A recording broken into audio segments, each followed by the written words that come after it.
कृष्ण का अंतिम संस्कार कहाँ हुआ? श्री कृष्ण की अंतिम सांस की अंतिम पीड़ा वहीं से शुरू हुई। जिस क्षण राधा ने गोलोक को प्रस्थान किया, उसी क्षण से श्री कृष्ण के जीवन की ढलती संध्या शुरू हो गई। परंतु राधा की विरह वेदना ही उनकी एकमात्र पीड़ा नहीं थी। एक और श्राप था जिसने उनके जीवन की सबसे कठोर घड़ी लिख दी, गांधारी का श्राप। महाभारत का युद्ध समाप्त हो चुका था। कुरुक्षेत्र की भूमि पर केवल राख और लहू शेष रह गया था। जब गांधारी 100 पुत्रों की मृत्यु के पश्चात अपने पुत्रों की जली हुई देहों के पास पहुंची तो उसका क्रोध और दुख अवर्णनीय था। उसे झांत था कि श्री कृष्ण इस युद्ध को रोक सकते थे। वह जानती थी कि श्री कृष्ण केवल एक मुस्कान में इस महाविनाश को टाल सकते थे, परंतु उन्होंने ऐसा नहीं किया। उन्होंने धर्म की स्थापना के लिए अधर्म का अंत होने दिया, चाहे वह मूल्य किसी भी माँ की ममता हो। तभी पीड़ा से भरी गांधारी ने श्री कृष्ण को देखा, उनके पास आई और रोते हुए कहा, हे वासुदेव, आप सब कुछ जानने वाले थे, फिर भी आपने मेरे 100 पुत्रों को मरने दिया। आप युद्ध रोक सकते थे,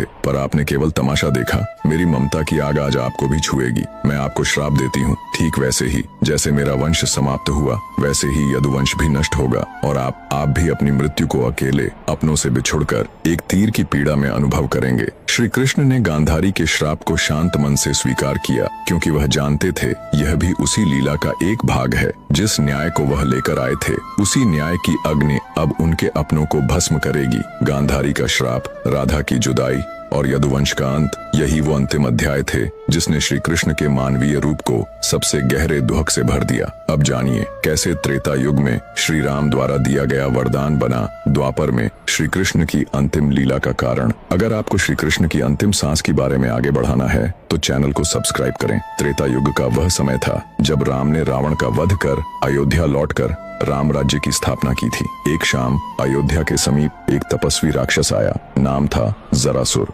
वह युद्ध नहीं चाहता था, न ही प्रतिशोध, वो सिर्फ एक उत्तर चाहता था। जरासुर ने राम से कहा, प्रभु, आपने धर्म के लिए असुरों का नाश किया, लेकिन क्या कभी मैं भी आपकी परीक्षा ले पाऊंगा? क्या मुझे कभी वह अवसर मिलेगा जब मैं आपके मार्ग में अंतिम बाधा बनूं? राम ने मुस्कुराकर उसकी ओर देखा। वो कोई साधारण प्रश्न नहीं था और राम कोई साधारण उत्तर नहीं देने वाले थे।